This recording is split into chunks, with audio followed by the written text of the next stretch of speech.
Le syndicat était à l'origine un syndicat de canton.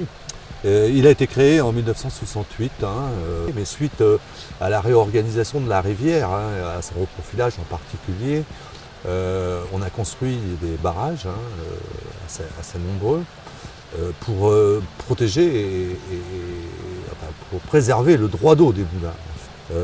Aujourd'hui, le syndicat a des missions beaucoup plus larges, notamment se substituer aux riverains pour ce qui concerne tout l'entretien, lutter contre les embâcles qui sont sur la rivière, qui peuvent accentuer les crues en cas d'inondation. Et puis, depuis une dizaine d'années, on pense beaucoup au rétablissement de la continuité écologique de nos rivières pour y favoriser justement tout le milieu aquatique, la faune, la flore, et tout ce qui est autour de la rivière.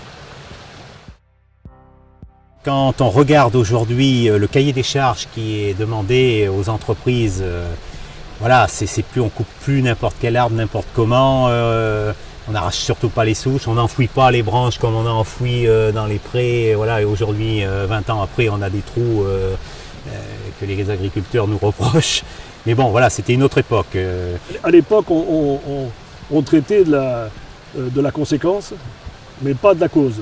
Et depuis une trentaine d'années, effectivement, il n'est plus question de recalibrage et de profilage, bien entendu.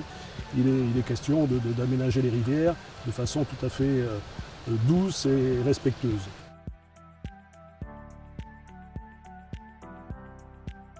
Le fait d'avoir fusionné avec le syndicat nous a apporté une vision plus globale et nous a permis aussi d'envisager des travaux qui ne pouvaient pas avoir lieu ou n'avaient plus lieu depuis quelque temps, quoi.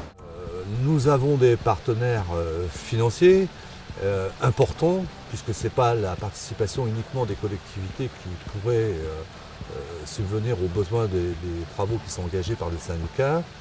Et donc on a toute cette politique européenne d'abord, si je prends l'étage le plus éloigné de nous. Après, on a des qui sont plus ou moins retranscrites au niveau national. On a des politiques régionales et on a des politiques Agence Adour-Garonne, bien entendu. Et c'est notre premier financeur et sur lequel on s'appuie certainement le plus, puisque c'est leur première mission. Et donc on a besoin de tous ces partenaires avec le département, bien entendu, qui appuie avec sa cellule rivière, notamment nos syndicats. Dans les années 90 et ensuite les dispositifs emploi jeunes dans les années début 2000, on a pu créer ces postes de techniciens rivière qui ont permis donc d'amener des ressources humaines dans les collectivités, et autrement dit amener une présence et une proximité très importante pour ce type de travaux, quoi. Aujourd'hui, on a la chance de bénéficier de techniciens rivières, qui d'ailleurs sont des médiateurs de rivières, et des personnes qui sont sur le terrain, qui rencontrent les riverains, qui discutent énormément avec notre environnement. Et je pense que sans eux, effectivement, le public aurait de la difficulté à comprendre nos missions. Et leur action, toujours sur le terrain, et la proximité, c'est surtout ça qui est important, fait que les actions du syndicat sont mieux comprises et la population y adhère beaucoup mieux. Donc aujourd'hui, on rentre tout à fait dans les objectifs de la GEMAPI, avoir un territoire cohérent qui va nous permettre de travailler alors d'une façon un peu différente. Même les communes qui n'ont pas de cours d'eau se retrouvent maintenant associées par la notion de bassin versant.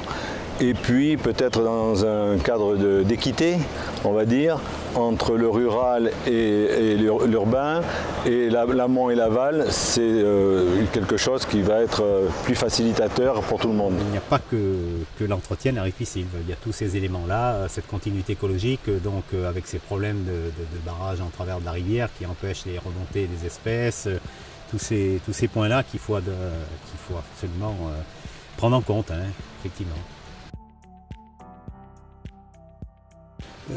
Il y a un travail de concertation qui est fait en amont avec tous les propriétaires riverains pour bien cadrer les choses, comment on évacue les bois, où on passe, faire le moins de dégâts possible. Donc cette communication en amont qui est très très importante, il ne faut surtout pas oublier. Non, je leur dis surtout, ne fermez pas votre porte, ça serait bien dommage.